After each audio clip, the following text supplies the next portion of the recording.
Le XVIe siècle a marqué une ère glorieuse pour le Maroc. C'était une période où le pays a connu une transformation remarquable sous la dynastie saadienne.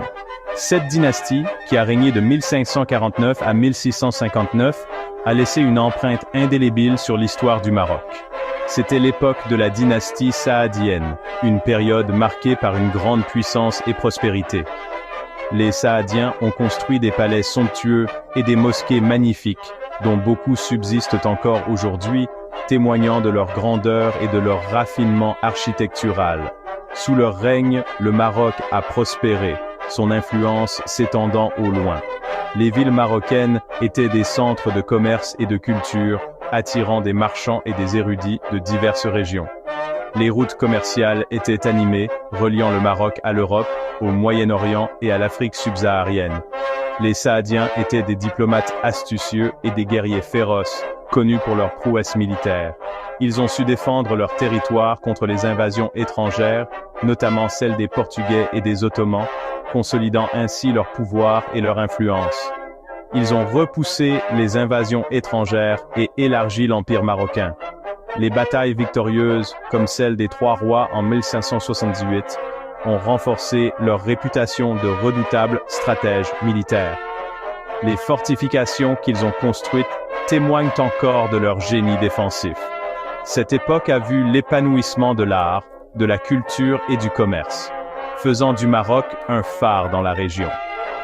Les Saadiens ont patronné les arts, encourageant la création de magnifiques œuvres d'art et de littérature. Les marchés étaient des lieux de rencontre où se mêlaient les cultures et les idées. Les Saadiens ont compris l'importance du commerce. Ils ont établi des relations commerciales solides avec d'autres nations, facilitant l'échange de biens précieux comme l'or, le sel et les épices. Les caravanes traversaient le désert, apportant richesse et prospérité au royaume.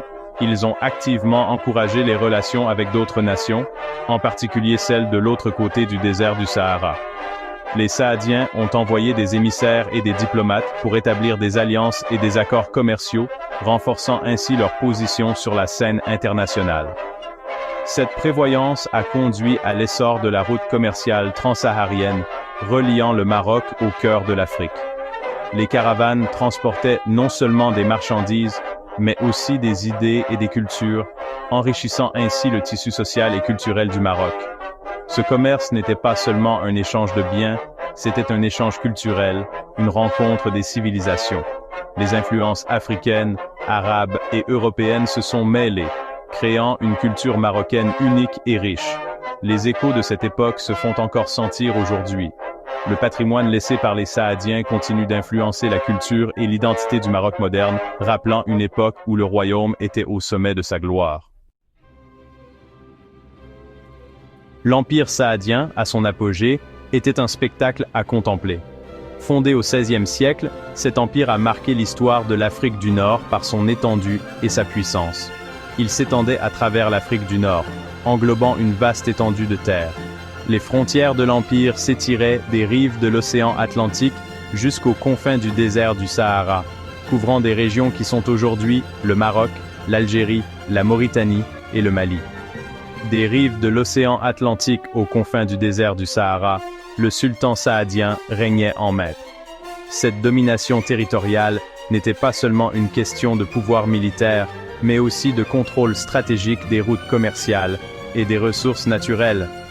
L'Empire comprenait le Maroc actuel, des parties de l'Algérie, de la Mauritanie et du Mali. Ces régions étaient riches en ressources et en cultures diverses, ce qui a permis à l'Empire de prospérer économiquement et culturellement. Ce vaste territoire témoignait des prouesses militaires et du sens diplomatique des dirigeants saadiens. Les Saadiens étaient connus pour leur capacité à forger des alliances et à maintenir la paix dans un empire aussi diversifié.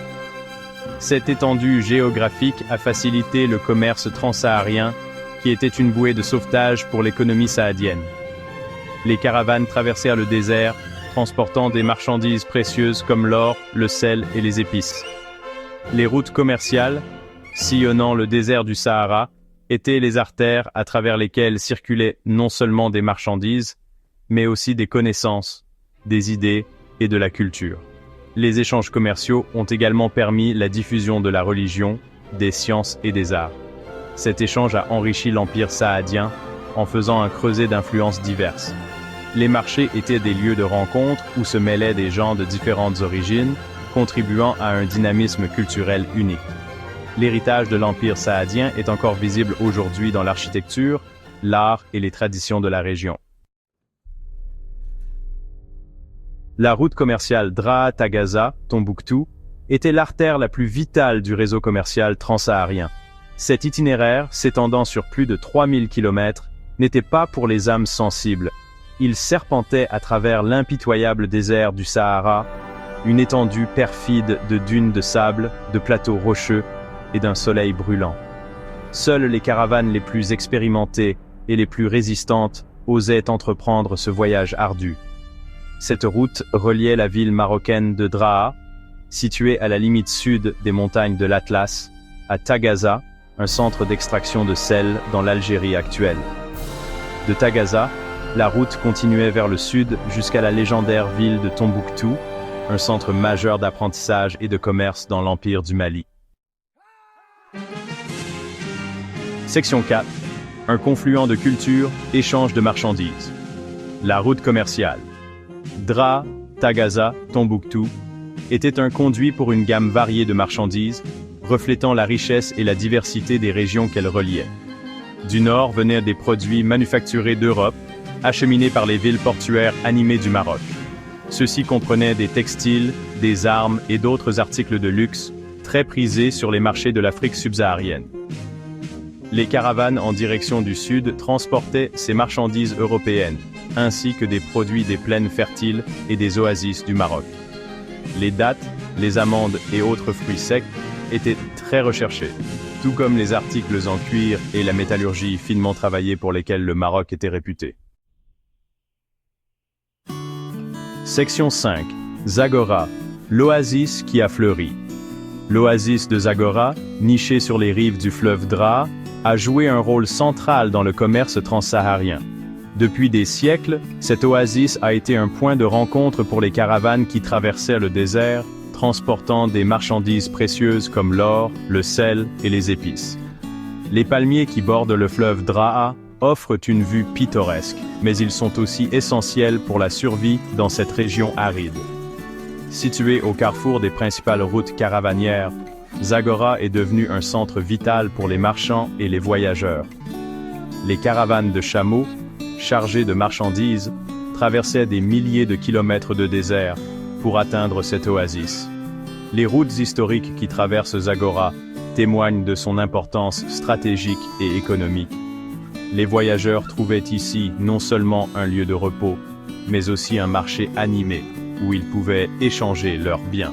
L'oasis offrait un répit bienvenu face à la rudesse du désert, offrant de l'eau fraîche, de la nourriture et un abri aux voyageurs fatigués et à leurs animaux.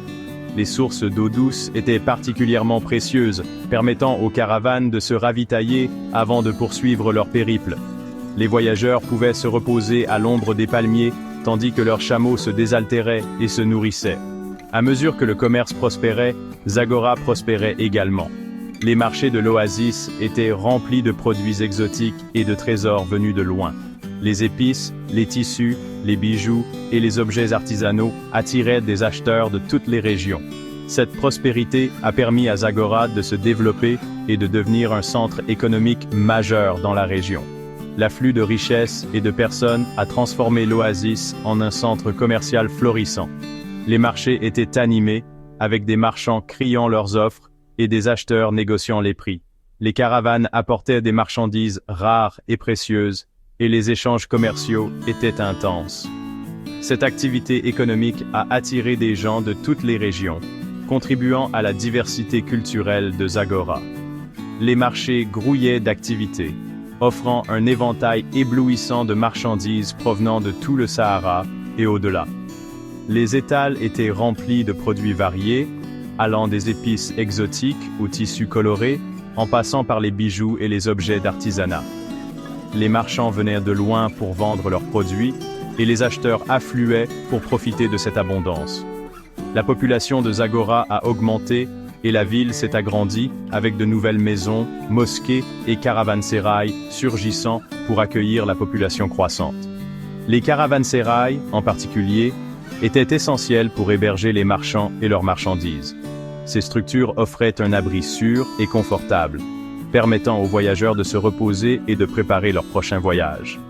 Les nouvelles constructions témoignent de la prospérité et de l'importance croissante de Zagora dans le commerce transsaharien.